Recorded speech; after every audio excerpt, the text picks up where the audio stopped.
Imagine walking into a courthouse, not for justice, but because someone is using the legal system itself to intimidate you.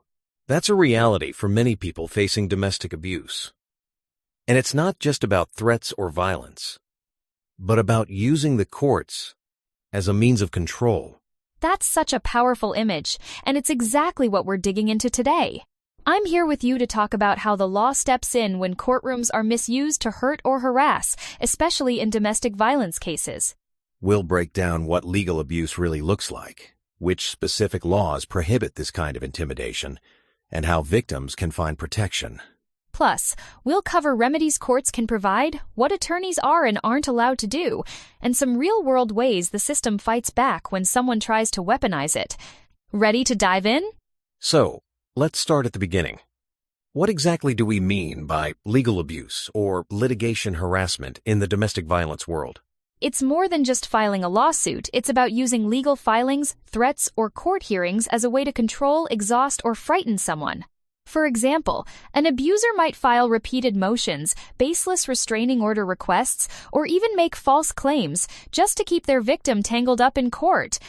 I've heard of people being dragged into court over and over for minor issues, just so the other person can maintain contact or wear them down. That must be exhausting. Absolutely, it's not just time and money, it's the emotional toll too.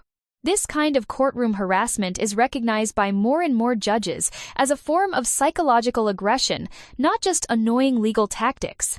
That actually reminds me, how does federal law step in when the legal process is abused in this way? Are there any big picture statutes that cover it? Definitely. The key federal players are Section 1983 and Section 1985. Section 1983 lets someone sue if a person, often a state actor, misuses legal procedures to violate their constitutional rights. So, if a police officer or public official helps someone else use the court system to intimidate, that could trigger a Section 1983 claim? Exactly, and Section 1985 goes even further. It covers conspiracies, so if two or more people team up to misuse the courts and interfere with someone's civil rights, federal law can hold them accountable. Moving to the state level, I know Pennsylvania and Florida both have specific laws. How do these states address legal abuse in domestic violence cases? In Pennsylvania, the Protection from Abuse Act actually tells judges to watch for patterns of intimidation, including through the court system. If someone keeps filing baseless petitions or uses the threat of legal action to control someone, the court can step in. And Florida? Florida treats this as abuse of process too, but also bakes coercive control into its domestic violence statutes. That means repeated, unfounded court filings or threats can be seen as part of a larger pattern of harassment or stalking. So it's not just about who files a lawsuit, but why and how they do it. Let's talk about responses. If someone's being dragged through the courts as a form of intimidation, what can judges or victims actually do about it? Judges have a lot of tools. They can issue protective orders to block further harassment, toss out frivolous filings, or even sanction the person misusing the system. And for victims, there's the possibility of civil lawsuits for abuse of process or malicious prosecution.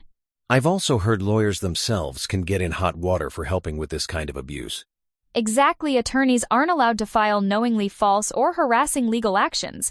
If they do, they risk serious professional discipline, even losing their license in extreme cases.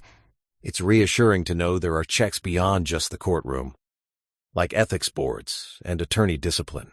Given all that, why is the misuse of legal systems in domestic violence cases considered especially harmful? What makes this more than just annoying or costly? It undermines access to justice itself. Victims aren't just fighting an individual, they're up against the machinery of the legal system being weaponized against them. That can re-traumatize survivors and discourage them from seeking real help. And courts have made it super clear. The legal system is for protection and fairness, not as a tool for control or intimidation.